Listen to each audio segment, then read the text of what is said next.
वो अलग से पूछ क्या बोला रहा है? चला पर बड़ी वाली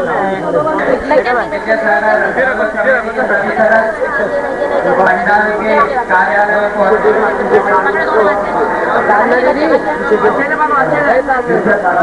लड़कियों की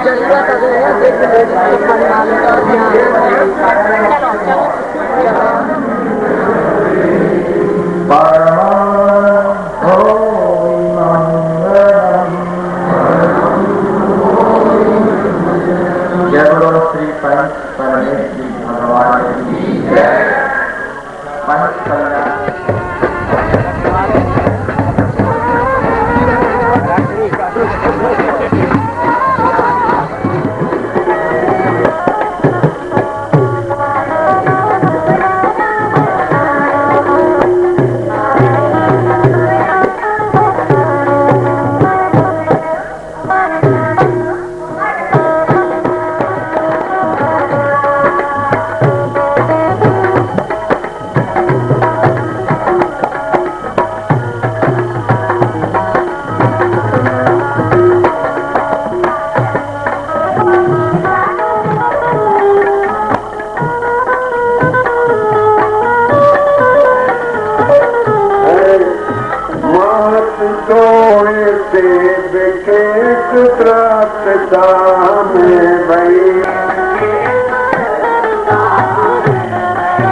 सबसे पहले वे एक ऐरावत हाथी को देखते हैं जो कि अनंत सुवर्ण वाला है।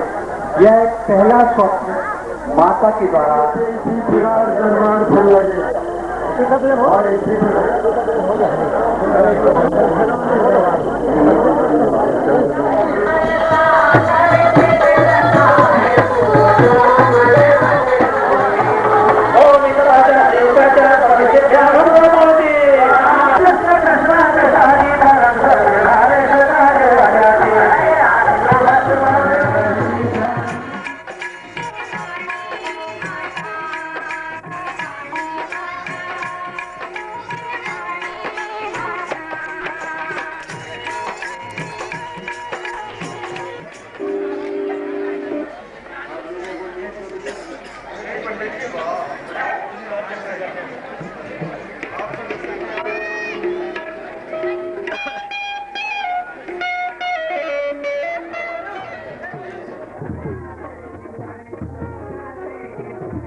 कोई नहीं आएगा ऊपर।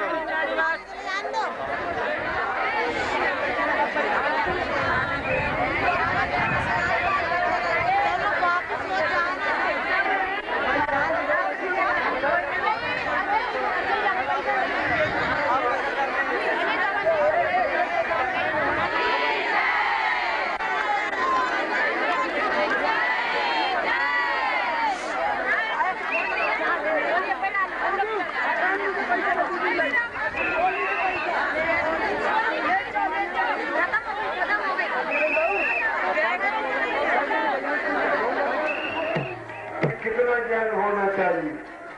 जिन तीर्थंकर को जन्म से 3 ज्ञान होते हैं, उनकी माता भी कितनी ज्ञानवान होती है, देवियां प्रश्न करती हैं। आप देखेंगे एक एक प्रश्न का उत्तर एक एक शब्द में जिन्होंने दिया, कितना ज्ञान हो सकता है। जैसे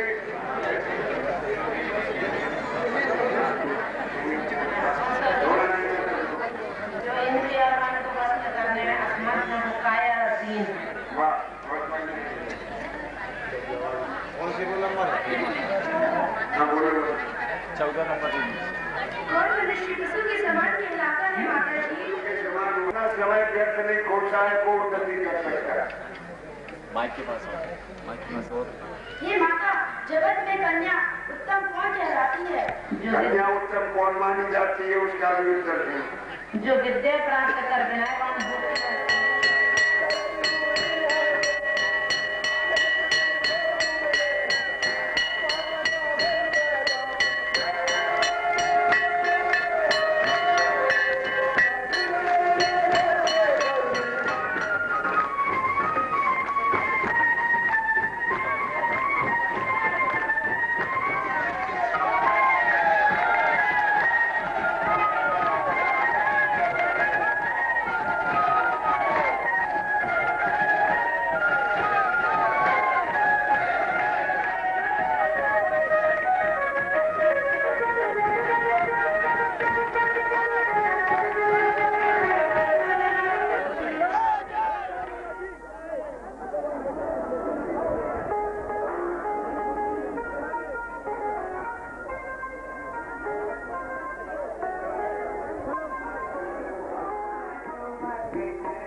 बताएंगे विजय कुमार जी बैठ जाए। हे प्रिय हमें दो, अब प्रभु को दर्शन करके सुख पाऊं। जागरायन जब कहते हुए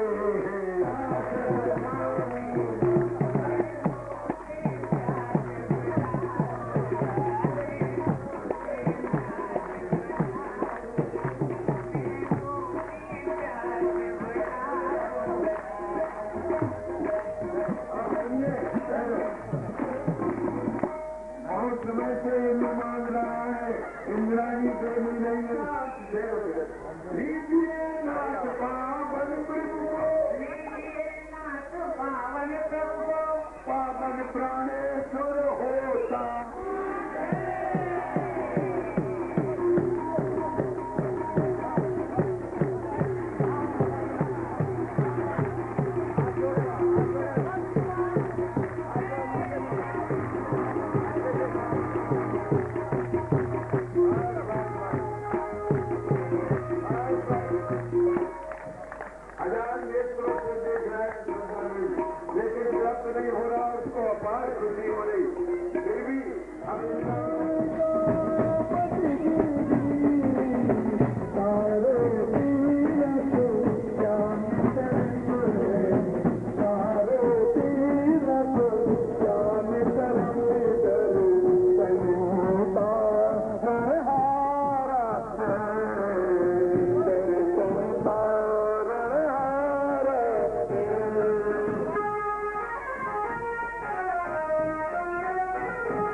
कर रहे हैं, हाथ नीचे करो।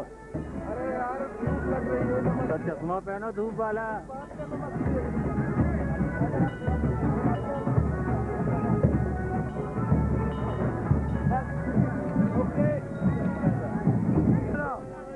हाँ अंदर करो।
चलो भाग भाग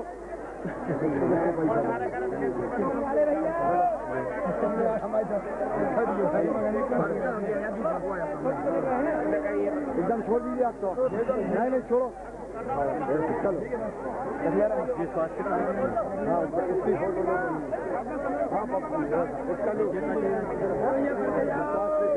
अरे फोटो ले भाई पप्पू की पप्पू की फोटो लो पूरा छोड़ो भरना नहीं तो हमारे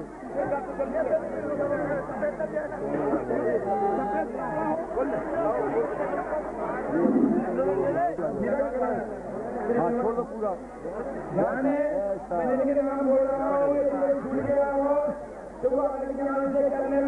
पूरा छोड़ दो बेटा छोड़ दो एकदम मोटी धारा पूरा छोड़ दो बेटा एकदम पूरा छोड़ दो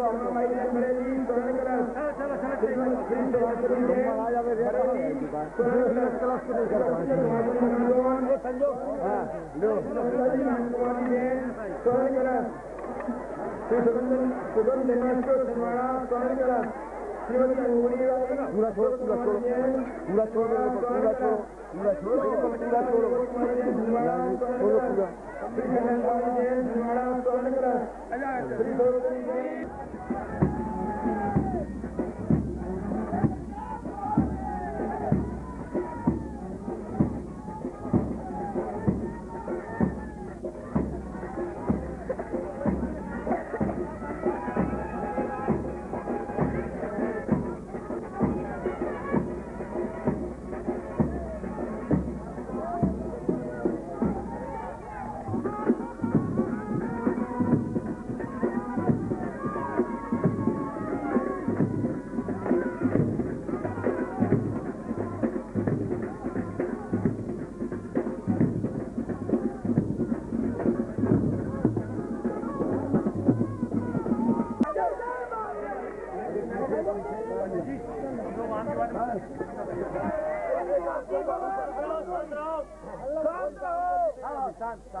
बिना काम को अरे मत तो आप लोग जय जय बाहुबली आदि कुमार की जब आप लोग कुमार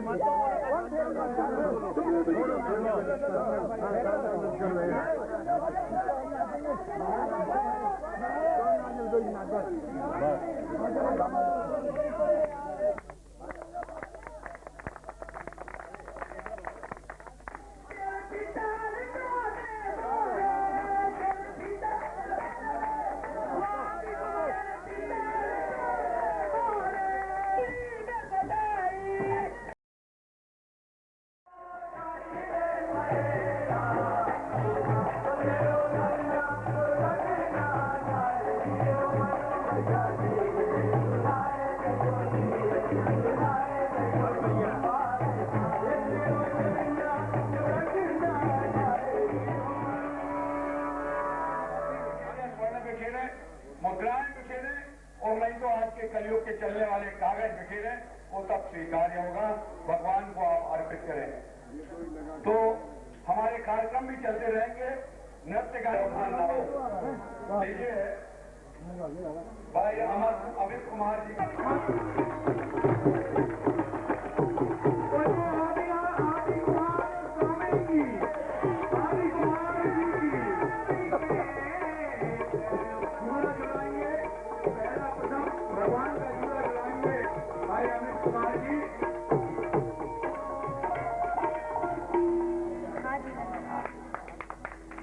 हम सब तालियों से स्वागत करेंगे।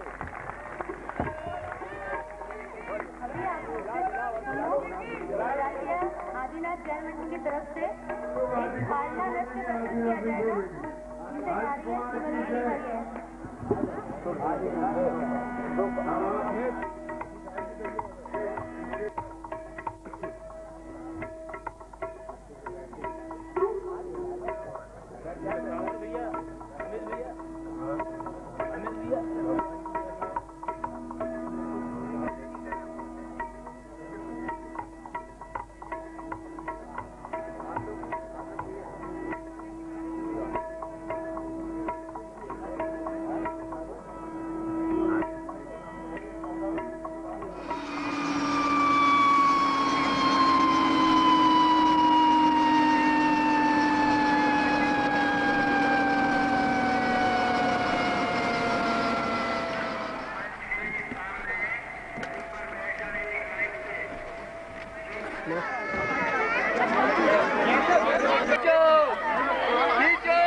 किया गया है कार्यकर्तागण आपके साथ सिर्फ व्यवस्था चाहिए व्यवस्था नहीं करेंगे।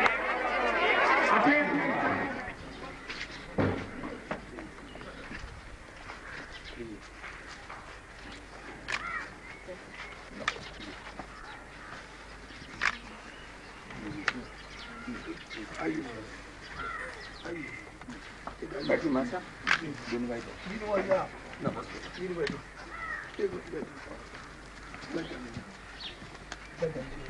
हर की वजह से हो रहा और आप सब लोगों के दर्शन पसंद की वजह से हो रहा। कल फिर ये व्यवस्था बनाना पड़ी।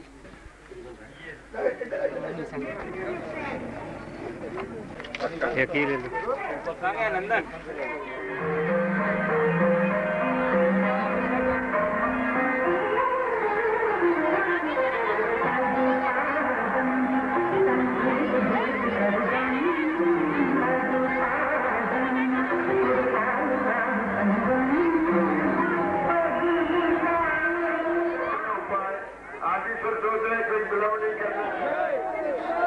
जय जय भगवान की जय।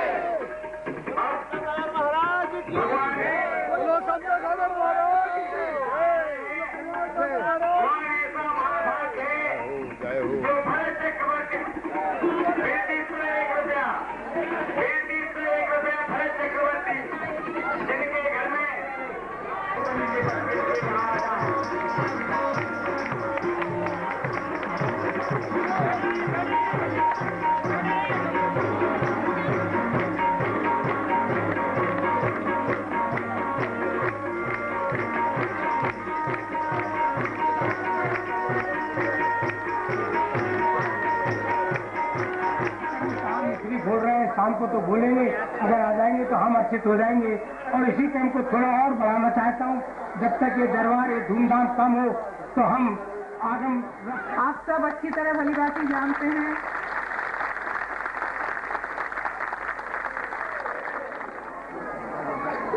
इस जहां में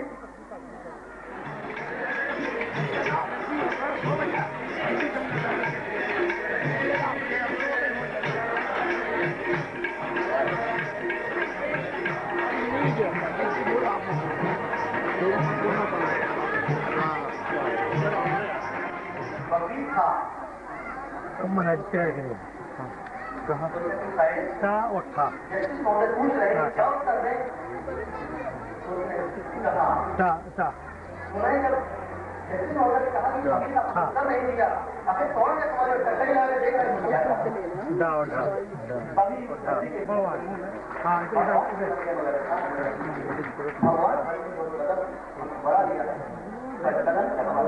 छोटी बड़ी नहीं हुआ है, कोई बात नहीं, इंसान से भूल होती है। बड़ी दीदी दीदी ज्यादा फोटो है दीदी दीदी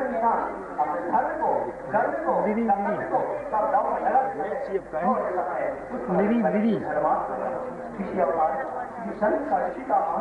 दीदी दीदी जैसा कि ए आई ऊपर के मेरे नीचे के बारे में आई ऊपर वाले में नीचे वाले में आऊ आऊ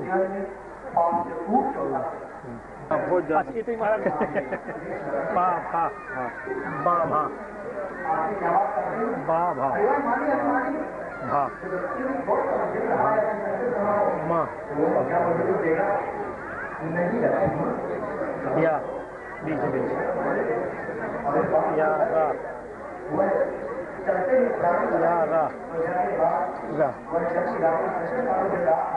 ला वाह ला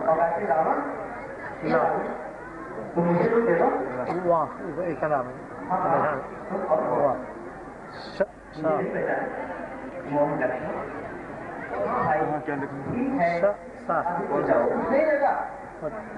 अच्छा छतरी वाला छतरी करने से ही बात को मन मिला हो ऐसा नहीं है, पर उन्होंने अंतःकरण से पूरे मन से ये भावना जरूर उठाई।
थोड़े रस्सी के पैर खड़े हो जाओ यार, आप रस्सी के बाद खड़े हो जाओ, तो खड़ो के द्वारा, और उनका नाम आज भी अमर है। आज भी जहाँ भी पंच कल्याणक होता है, राजा सोम श्रेयांश को अवसर मिलता है यहाँ बयान देने का। देखिए कितना बड़ा लाभ उन्होंने अपने जीवन में लिया है। महादास की बहुत महिमा है। शिक्षा लेने के बाद अधिकता के महाराष्ट्र में 6 महीने बाद उसका प्रारंभ किया और 6 महीने तक हार नहीं मिला। विचित्रता है, हम देखते हैं कर्म का कहना वैज्ञानिक हिसाब है, ये हम देखते हैं कि वो इंद्र जो उनके कर्म में आने के 6 महीने पहले ही नहीं पहुंचा, चाहे वो भगवान अपनी बल्ली अड़ा रहा बैनर बांधने बाद दोनों आ रहे हैं, बुलवाए भी हमने बोल रहे हम बुलवाए, जैसे तुम बुलवाओगे हमका बिल्कुल आ जाएंगे, बुलवाओ बस तुम। ये बंद है काम चालू पर हमने बंद कर दिए सब, अकेले ही अंदर काम करें बाहर।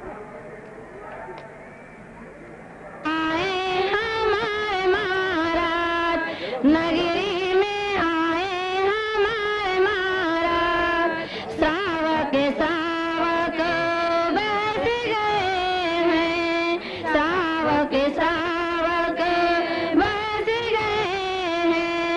नगर गाँव मिले उमड़ पड़े हैं, नगर गाँव मिले उमड़ पड़े हैं। पुलकित हो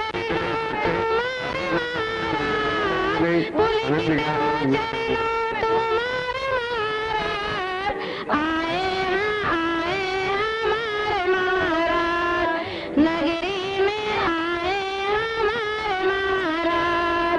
चरणों का कर परस्यो बंधन, चरणों का कर परस्यो बंधन। कोई बुरी लगी हो ए लो मेरा माफीनामा, पर सौगंध तुम्हें है मेरी इन संतों पर जान लुटाना, पर सौगंध तुम्हें है मेरी इन संतों पर जान लुटाना। इन संतों के चरणों की रज माथ लगाने आया हूं और ईश्वर के इन जीवित अंशों को गीत सुनाने आया।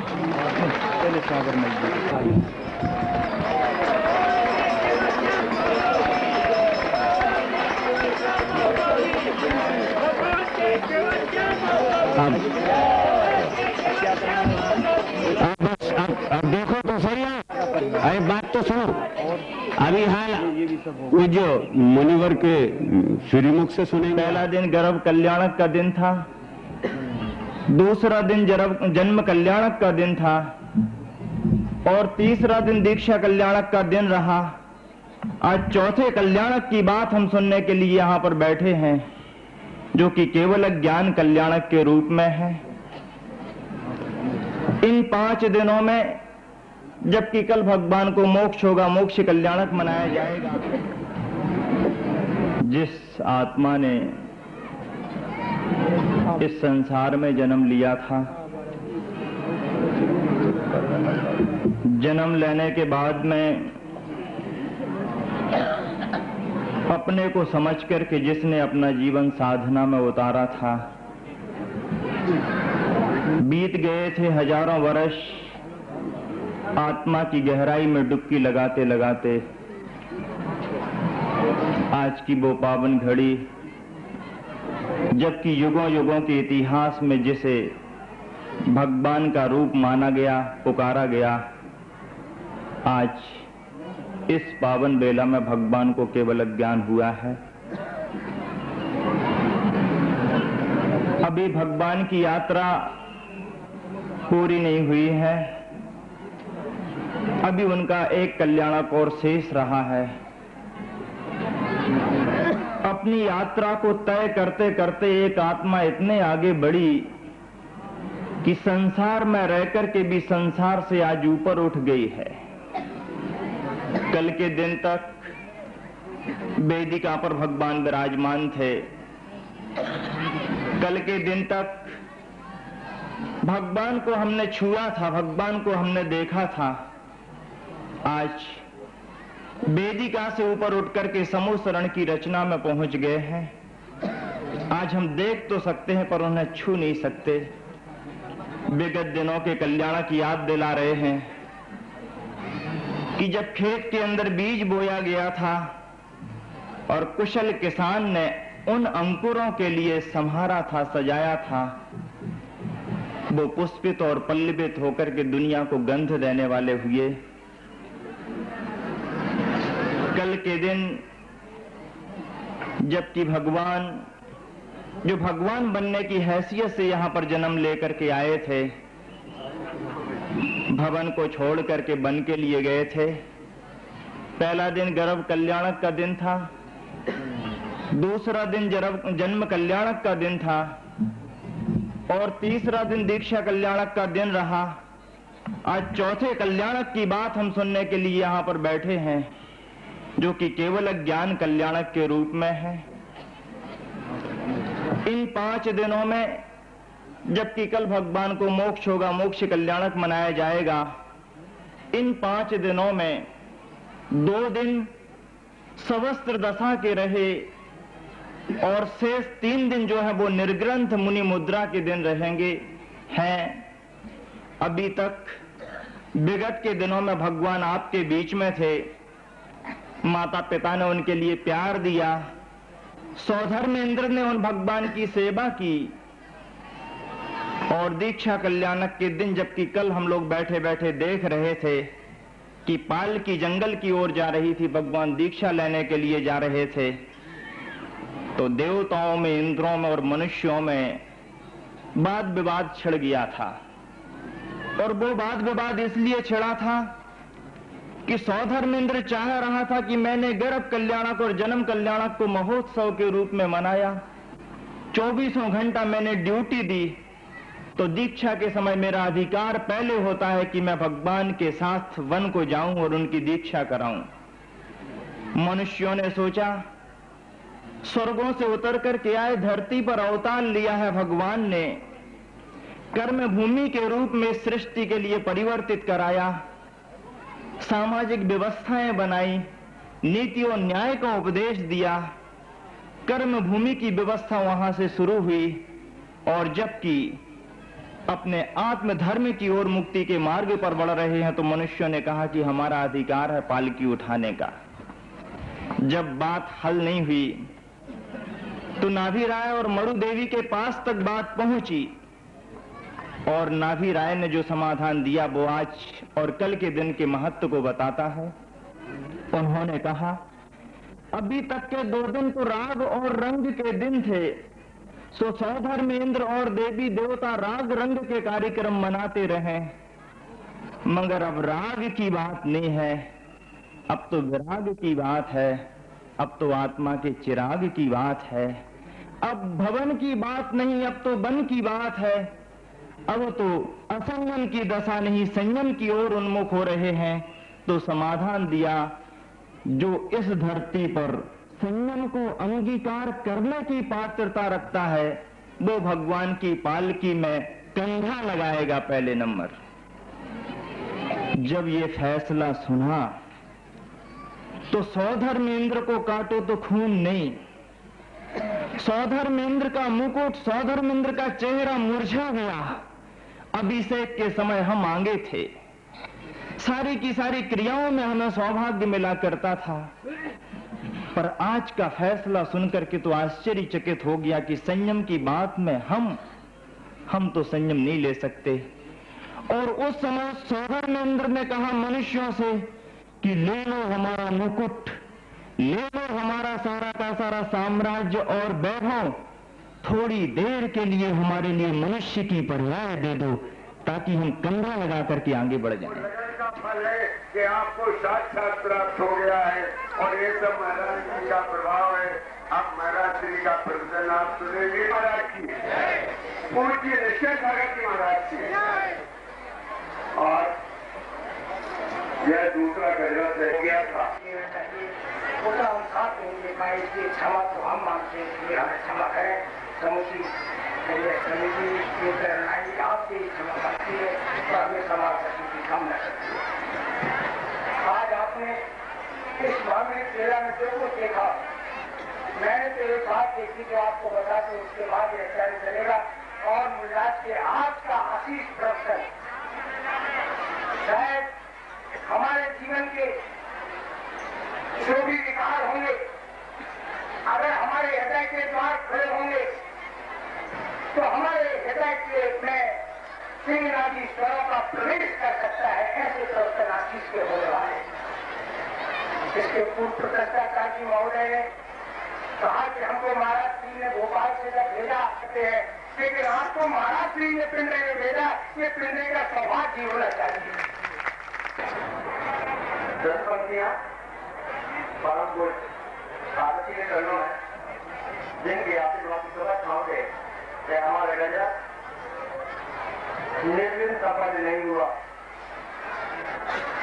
किंतु कारण संपन्न हुआ है। सब अपने व्यापार हुए ना, सब अपने व्यापार हुए ना, मेरा कोई व्यापार हो गया, कि सब अपने व्यापार हुए ना, मेरा कोई व्यापार हो गया, तो गुरु के आशीर्वाद से पिंड रही गजब हो गया, गुरु के आशीर्वाद से पिंड रही गजब हो गया। लघु तीर्थ में, लघु तीर्थ में धर्म प्रभावना ज्ञात रहेगी कि प्रतिनिधि लघु तीर्थ में धर्म प्रभावना ज्ञात रहेगी और पत्थर से भगवान की यात्रा इतिहास में अमर रहेगी। पत्थर से भगवान की अंतिम है कि समता का प्रामाण्य मिला है। आपके बीच में संत दादाजी महाराज जी ने, प्रभात दादाजी महाराज जी भी है, जो आपसे नगरी में कुछ वक्त पूर्व चारवाक करने आए थे। तो आज वे आए हैं, आप लोगों ने याद किया है तो रात के वक्त भगवान बताते हैं आपको वही राज है कि तंत्र का प्रामाण्य मिला है और जीवन मंगलदायी। कि तंत्र का प्रामाण्य मिला है और जीवन मंगलदायी है और सूर्य गजब की शोभा यात्रा निश्चय से सुखदायी है। कि अंत में अपनी बात राम देते हुए कहते हैं कि भक्तों के बिजली पौध जैसी, कि भक्तों के बिजली पौध जैसी जब लौट के घर में आते, कि भक्तों के बिजली पौध जैसी जब लौट के घर में आते हैं, धरती सूरज चंदा तारे तारे अपने हो जाते। कि भक्तों के बिजली पौध जैसी जब लौट के घर में आते हैं, धरती सूरज चंदा तारे तारे अपने हो जाते हैं। श्रावक सुलभ एलक भूमिका, श्रावक सुलभ एलक भूमिका, सारा भूमंडल जो बैठा, श्रावक सुलभ एलक भूमिका, सारा भूमंडल जो बैठा, मैं भी सत्ता से जो करके श्री गुरुवती राय बोल रखा, मैं भी सत्ता से जो करके श्री गुरुवती राय बोल रखा। बोले पंच बदल के भगवान की। एक बार महामंत्र का स्मरण करें जिससे कि उसके आनंद का कुछ और भी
पंक्तियां लिखी है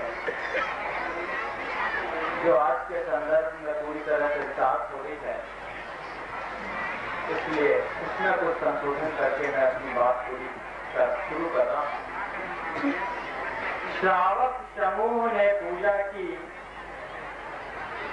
श्रावक समूह ने पूजा की, आरती उतारी गांवों ने, उद्धार कर दिया पिंडरे का भगवान तुम्हारा नाम।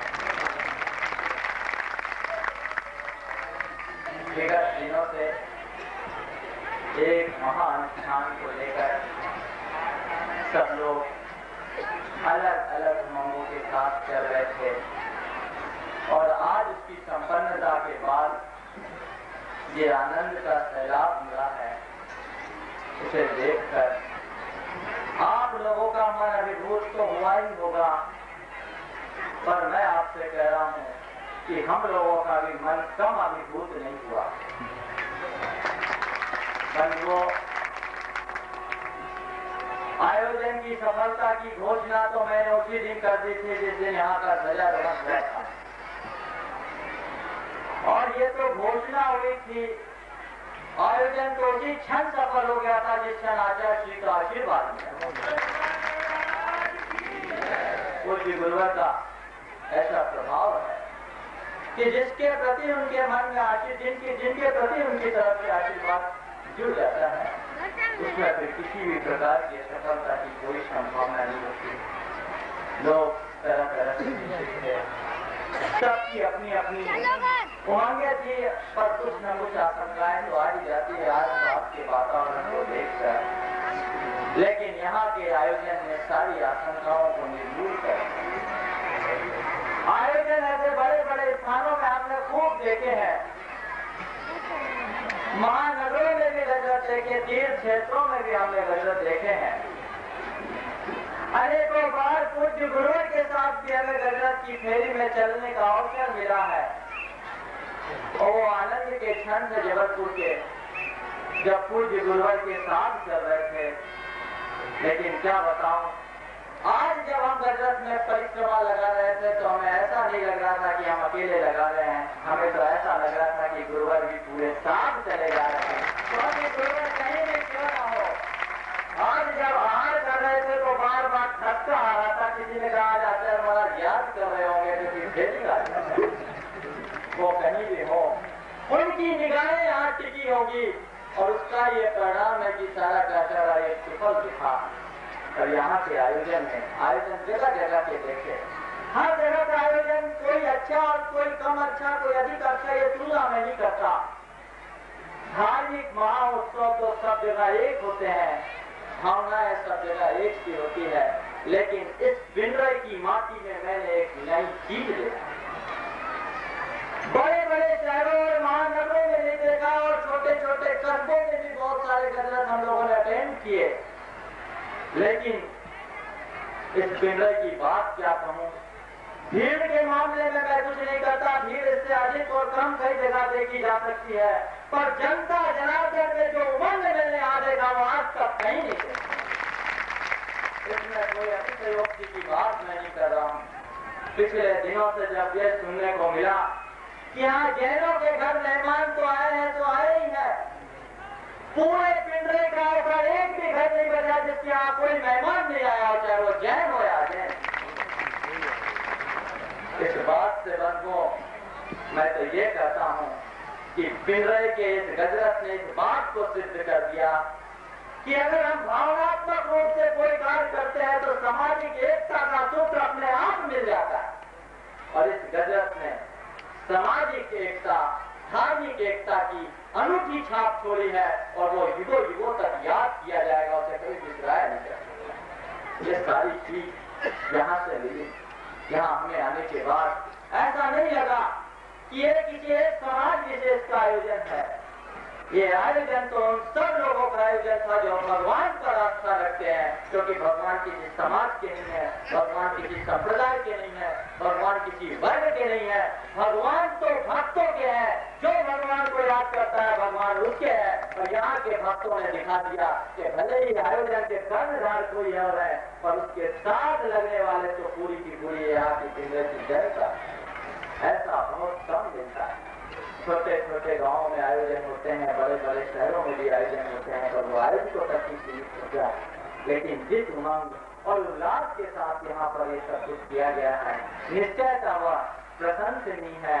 थोड़े से लोग थे, बड़ी परेशान दिखते थे, क्योंकि साधन सीमित। कार्यकर्ता कॉम्पिटिशन करता कि भैया नहा के आए हो कि नहीं, रात दिन एक करके सारे कार्यकर्ताओं के उत्साह और उमंग को देखकर तो मुझे ये लगा कि इस गजरत ने ये भी साबित कर दिया है कि भले ही छोटी समाज हो, भले ही साधनहीन हो, पर कार्यकर्ताओं में उमंग और उत्साह हो तो बड़े से बड़े आयोजन से सफल होने में भी कोई संदेह नहीं। त्याग है, पर इन सबसे ज्यादा त्याग तो उन लोगों का है जिन्होंने इनकी व्यवस्था की। कई कार्यकर्ता मेरे पास आए जिनके घर की इंद्रानियां रो रही कि हमें भी इंद्र बन जाने दो, हमें भी इंद्र बन जाने दो, और वो उन्हें डांट रहे हैं कि हम इंद्र बन जाएंगे तो व्यवस्था कौन करेगा। और ये उनका बहुत बड़ा त्याग है जिन्होंने अपनी भावनाओं को दबा करके इस आयोजन को सफल बनाने में अपना सर्वस्व लगा दिया। मैं तो उनके इस प्रयास की और अधिक सराहना करता हूँ कि बाहर रहकर जो कार्य किया वो बड़ा सराहनीय है। इसी तरह भाई किसी न किसी को तो इस जीवा पूरे के पूरे भार को अपने कंधे पर रखना चाहिए और कहे क्या, इस आयोजन की सफलता में कुछ ऐसी चीजें जुड़ी जिन लोगों ने जबलपुर के गजरत का संचालन किया वो इससे जुड़ गए और चतुर्भुज की चारों भुजा लगे। ये सारे सहयोग अपने आप जुड़ते गए और समाज का एक एक घटक अपने इस आयोजन के साथ लगकर इसको जो सफल बनाया है तो निश्चय सराहनीय है। और भी लोग अपने समाज के, ये भी क्या अपने समाज के लिए अनुकरणीय उदाहरण है कि कोई गया नहीं, कोई चिट्ठी नहीं, कोई पत्री नहीं, एक फोन कर दिए और लोग अपने अपने जगह से भागते चले आए और इनके आयोजनों में 4 चांद लगा दिए। जिस दिन टीकमगढ़ के लोग जन कहलाने के दिन आए तो लोग हमारे पास आकर कहे, महाराज जी आज की बधाई में तो वर्तमान कला मंडल ने 4 चांद लगा दिया।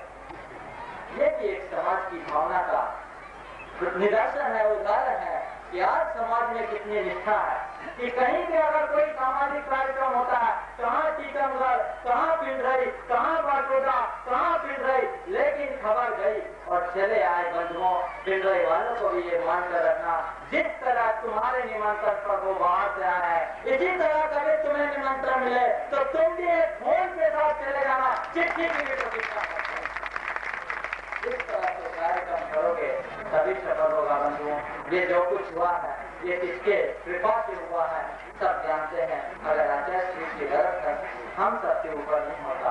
इस आयोजन की सफलता पर पद का संदेश था, लेकिन उसका बरस पाते ही ये सारा का सारा आयोजन संपन्न हो गया। बंधुओं, महाभारत का एक प्रश्न सुना करके अपनी बात पूरी कर रहा हूँ। महाभारत पूरा हुआ, पांडवों को विजय मिली और लोगों को ये लगा कि पांडवों में योद्धा अर्जुन ने अपने कर्तव्य से विजय हासिल की। चर्चा चल रही थी कि विजय का श्रेय किसे दिया जाए। अर्जुन रथ पर बैठे थे और कृष्ण भी रथ पर बैठे थे। थोड़ी देर बाद अर्जुन उतरे, लोग उन्हें बधाई दे रहे हैं कि अर्जुन के प्रभाव से ये विजय प्राप्त हुई। लेकिन तभी श्री कृष्ण नीचे उतर कर आए और जैसे ही श्री कृष्ण नीचे उतर कर आए, जो चमकता हुआ रथ था वो धू धू करके जल गया। सबको मालूम पड़ गया कि किस शक्ति के परिणाम से सारा का सारा युद्ध में जीता गया है। बंधुओं, ऐसे ही आपको देखने में कोई प्रत्यक्ष कंधे दिखाई पड़ते हैं, लेकिन अगर देखा जाए तो असली शक्ति तो कोई और ही थी जिसके प्रभाव से सारा का सारा आयोजन सफल हुआ है। इस आयोजन की सफलता के प्रसंग में हम उन्हें स्मरण करें और अपनी तरफ से उनके प्रति कृतज्ञता ज्ञापित करें और उन्हीं के जय बोलते हुए मैं अपनी वाणी को विराम देता हूँ, इसलिए कि अभी श्री जी का विहार यहाँ से होना है। सारे पूरा का पूरा चमोत्तर उत्तर अभी यहाँ से दिनालय में स्थापित होना है और ये सारे कार्यक्रम आज ही कर लेना है।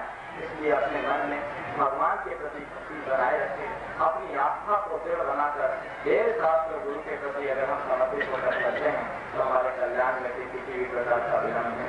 इसी भावना के साथ दोनों को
महोत्सव की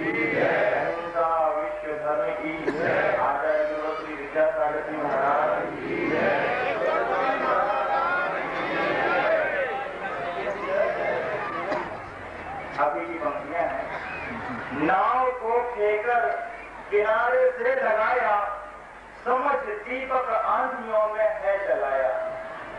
नाव को फेंकर किनारे से लगाया, समझ दीपक आंधियों में है जलाया। क्या कहूँ छतरी यहाँ पर तान करके कौन बैठा, क्या कहूँ छतरी यहाँ पर तान करके कौन बैठा। कौन आया जिसने ये गजरत जलाया, कौन आया जिसने गजरत जलाया। मुझे मालूम नहीं कि ऐसी बाढ़ में ये नाव कैसे किनारे लगी, मुझे मालूम नहीं तेज हवा और आंधी में दीपक कैसे जलता रहा, मुझे मालूम नहीं कि पंडाल के ऊपर ये छतरी लगी थी और वो किसने आकर के लगाई, और मुझे मालूम नहीं कि जनता जनार्दन की भीड़ में कौन छुप करके कब आया और किसने कार्यक्रम को संपन्न करा करके आशीर्वाद देकर के यहाँ से व्यवहार किया है। जरूर यहाँ पर जो देखने में लोग आए हैं उनके बीच में कोई आया होगा और वो ये सारे के सारे कार्यक्रम को संपन्न करा के गया है। श्रद्धा की आंखों ने, भक्ति की आंखों ने ये सब अनुभव किया है। आज सारंगा जी में बैठी हुई आचार्य श्री के मन में आप जब कभी भी जाएंगे पूछ लेना कि महाराज जी 31 फरवरी के दिन, 21 फरवरी के दिन आपके लिए याद आई थी पड़ रही कि नहीं, तो आपको ये मिलेगा कि हाँ मैं याद करता रहा।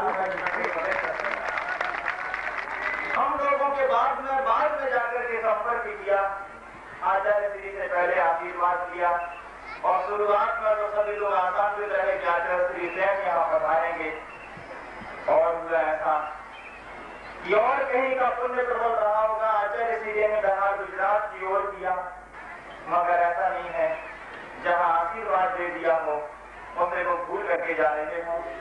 आशीर्वाद कार्यक्रम की संपन्नता के लिए उन्होंने दिया था, उन्हें ध्यान था।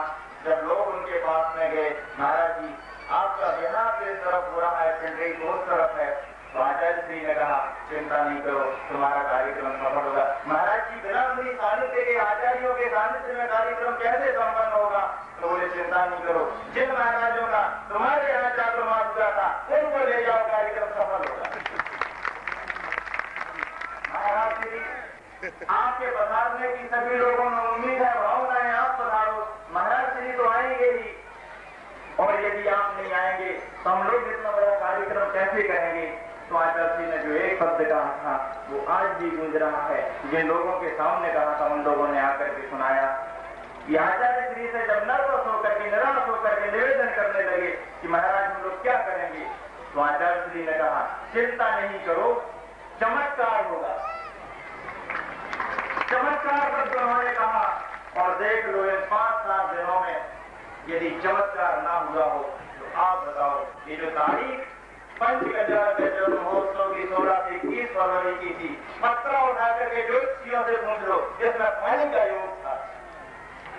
ज्योतिषियों ने कहा था इसमें पानी गिरेगा, मगर पता नहीं कहां से कौन का कैसा आशीर्वाद रहा और भावनाओं का क्या प्रभाव रहा कि ऐसी छतरी तनी रही कि आज तक पानी नहीं गिरा। रखते रहे, रोज बादल आए पछाते रहे, नाम सब भगवान का रखते रहे, पुण्य का बढ़ता रहा अतिशय निरंतर, पुण्य का बढ़ता रहा अतिशय निरंतर। विघ्न बाधा कर्म सब टलते रहे, विघ्न बाधा कर्म सब टलते रहे। ये बड़े बड़े आचार्यों का, गुरुओं का आशीर्वाद का चमत्कार होता है। हम लोगों ने जहाँ से विहार किया था वो नगर ही नहीं, महानगर ही नहीं, राजधानी का स्थान था।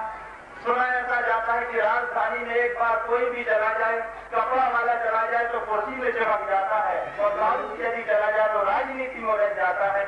ऐसे उस महानगर राष्ट्रपीठ राजधानी में हम लोग थे। 6 महीने हम लोग वहाँ रहे। चातुर्मास के बाद में 1-1.25 महीने जिनारे की वंदना कर रहे थे। सभी पंडरीवासी सब लोग पहुंचे कि महाराज श्री आपको पधारना है, कहाँ पधारना है। आचार्य श्री ने पंडरी कृति नगरी पंचगंजाण के लिए आशीर्वाद दिया है। अच्छा भैया, और फिर उस समय के सारे कार्यक्रमों को समेट करके यदि हम अपने हिसाब से कार्यक्रम करते तो लगभग 2 महीना का टाइम वहां पर और लगता, मगर पंडरी की भावना, गुरुवर का आशीर्वाद, हम लोगों के सानिध्य में बनी हुई भूमि का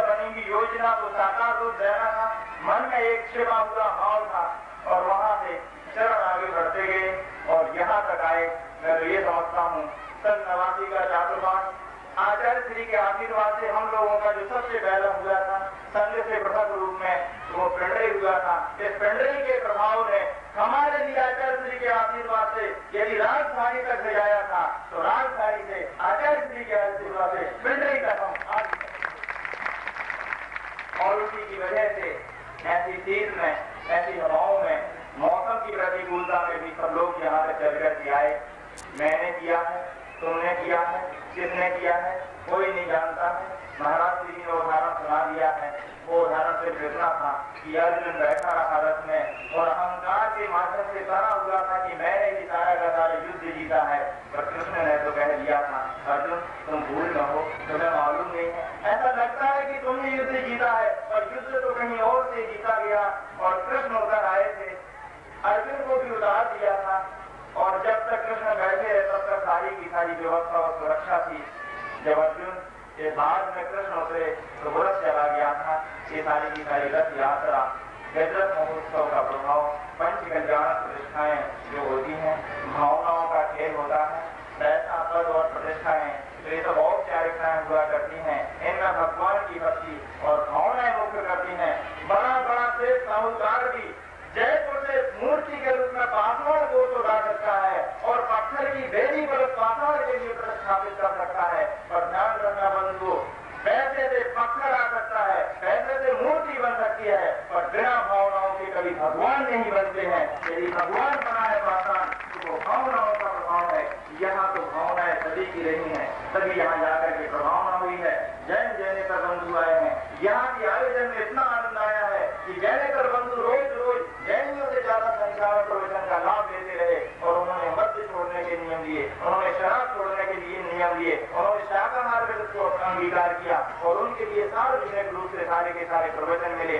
कहने को तो ऐसा लगता है कि पिंडरी में 100-500 घर बने हैं, पर घर रहे होंगे पंचकल्याणक महोत्सव के पहले। लेकिन जब से पंचकल्याणक महोत्सव रहा तब से घर, कोई भी घर जैन जैनेतर का घर नहीं रहा, बल्कि खुली धर्मशाला बन गया था कि आओ जाओ खाओ चले जाओ, जहाँ जिसको जगह मिले रह लो, सारी की सारी भोजन की व्यवस्था, किसी से कोई पूछने की जरूरत नहीं है। और ऐसा दृश्य, ये सारा का सारा भावनाओं का खेल है। इसमें पैसा के लिए कोई महत्व नहीं होता है। महाभारत का प्रसंग सुना, रामायण का छोटा सा प्रसंग मुझे याद आता है, क्योंकि यहाँ पर जैनेतर बंधु बहुत सारे आते हैं और उन्हें अहिंसा के बारे में, शाकाहार के बारे में बहुत सारे उपदेश सुनाए गए हैं, नियम दिए गए हैं, प्रवचन कराए गए हैं, सुनाए गए हैं। अंतिम छोटा सा एक दृष्टांत सुना करके बात पूरी करते हैं। जब श्री रामचंद्र जी अपनी पूरी की पूरी सेना को लेकर के लंका की ओर प्रस्थान कर रहे थे, रास्ते में समुद्र को पार करके लंका के लिए जाना था। लंका के लिए जाने के लिए जो समुद्र था उस पर कैसे जाए, पुल की जरूरत थी। पुल बनवाया गया और बहुत सारे लोगों ने पुल में सहयोग किया, पुल बनता गया। एक गिलहरी छोटी थी, उसके मन में भी भाव आया कि इस पुल में हम भी सहयोग करें, हमारा कुछ यदि लगेगा इस पुल में तो उस पर श्री रामचंद्र जी चढ़ रखकर तो पूरी की सेना लंका की तरफ जाएगी। मगर गिलहरी का सहयोग था।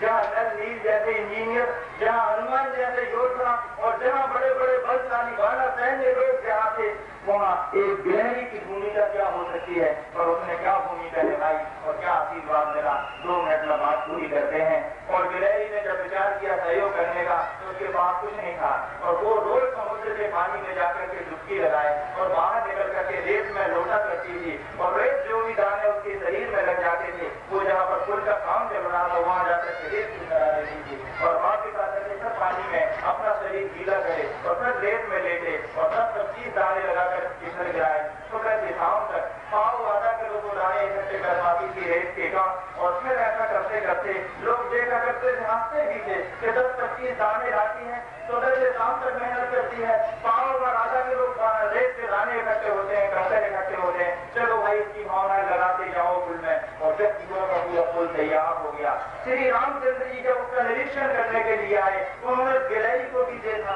लोगों को बुला करके पूछा कि भाई ये क्या माजरा है, ये गिलहरी भी ऐसा करती, इसका मतलब क्या है। उन्होंने कहा इसको बहुत भगाया पर मानी नहीं, ये तो बाहुबली गोमतेश्वर जैसी गुड़िया की लुटिया है कि मना करने के बाद भी ये लौटती नहीं है और बार बार कहती हम तो सहयोग करेंगे। और फिर उसका भाव देख करके लेते गए, पुल में लगाते गए।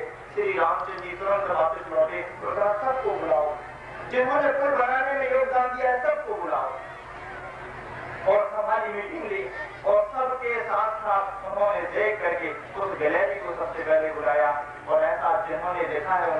के अनुसार मैं कह रहा हूँ।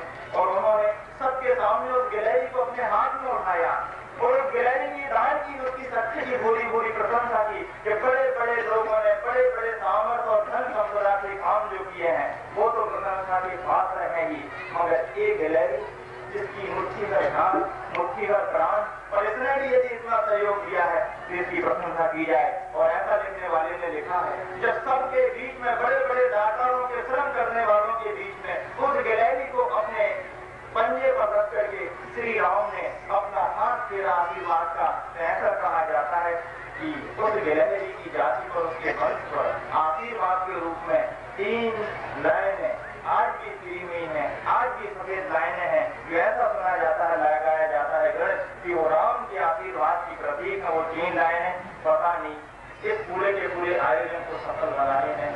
इतने बड़े समुद्र को पार करने में, पुल के निर्माण करने में, देखने में तो बहुत बड़े बड़े लोग आए, कुबेर भी आया, माता पिता भी आए, सौधर्मिंद्र भी आया, महायज्ञ नायक भी आया, यज्ञ नायक भी आया, सौधर्मिंद्र सारे के सारे इंद्राणी भी आए, और बड़े बड़े दूर दूर के कार्यकर्ता भी आए, हर बस्ती वालों ने सहयोग दिया। मगर मेरी आंख तो 5 दिन से उस गिलहरी की खोज करने में लगी है कि वो गिलहरी कौन सी है कि जिसकी रेत की वजह से पुल बना है, और उसके लिए श्री राम ने अपना आशीर्वाद दिया है। आचार्य श्री का आशीर्वाद, तीर्थंकरों का आशीर्वाद बड़े बड़े लोगों को तो होता ही है, और उनकी आंख से कभी गिलहरी नहीं छूट पाती है। इस सारे के सारे कार्यक्रम के सफल बनाने में यदि कोई एक आध 2 गिलहरी भी लगी हो तो उनके लिए हमारा आशीर्वाद सबसे पहले है, क्योंकि उनकी शक्ति थोड़ी थी, उनका दान थोड़ा था, मगर उनका भाव बहुत सरल था, और धन के साथ साथ भावों की भी प्रशंसा की जाती है। सब लोग अच्छे से इसी तरह धर्म की प्रभावना में लगे रहे, जिन शासन की प्रभावना निरंतर होती रहे। प्रतिष्ठाचारियों के कुशल निर्देशन में दोनों प्रतिष्ठाचारियों ने अपनी मंत्र साधना के बल पर, सूझबूझ के बल पर, और हम लोगों ने अपने गुरु के द्वारा प्रदत्त गुरु मंत्र के द्वारा जो भी जितना बना सब कुछ आपके नगर में, आपकी बस्ती में करके दिखाया। बस्ती से ऊपर उठी हुई ये टेकरी इतना आकर्षण का केंद्र बनी हुई है कि मैंने बहुत सारे गजरत स्थल देखे, लेकिन यहाँ जैसा गजरत स्थल हमारे लिए आज तक कहीं नहीं मिला है। इतनी सुंदर नहीं, पहाड़ी के पास, बस्ती के पास में, और ऐसा प्राकृतिक दृश्य दिखाई देता है। प्रकृति ने भी अपना साथ दिया है, क्योंकि भावनाओं के साथ तो सभी लोग साथ देते हैं। अपनी सबकी भावनाएं बहुत अच्छी रही, ये स्थान भी अच्छा मिला, ये स्थान तो ऐसा हो गया कि इसकी कीमत और बहुत ज्यादा बढ़ गई है। बंधुओं, आप लोगों का समय हो गया है, प्रतिष्ठाचार्य अभी आगे का आपके लिए निर्देशन देंगे। अपने भगवान, अपन ने जिस आस्थान के लिए भगवान बनाया है उनके साथ साथ चलेंगे और भगवान के लिए मंदिर तक ले जाएंगे, ताकि अपना कार्यक्रम और जो पंच कल्याण के बाद में फेरी, और फेरी के बाद में भगवान को जिनालय तक जाने का होता है, वो पूरा होगा। समय अभी बहुत है, मौसम को साथ दे रहा है, अब बिल्कुल चिंता की जरूरत नहीं है। प्रकृति ने खूब आपके लिए आनंद बरसाया है, ज्यादा तेज धूप ना हो इसलिए बादल भी वो करती रही, हवा भी चलाती रही, और बार बार धूप निकलती रही। आज के आनंद को, जिस आनंद को, जिस दृश्य को आंखों ने कैद किया है, वो तो अपने पास है। ये सब गुरुवर का सुभातीत का प्रभाव है। उन्हें परोक्ष नमन करते हुए, याद करते हुए, उनके प्रभाव को याद करते हुए आज हम आप लोगों के बीच में वाणी से विराम देते हैं। बोलिए गुरुवर आचार्य जी।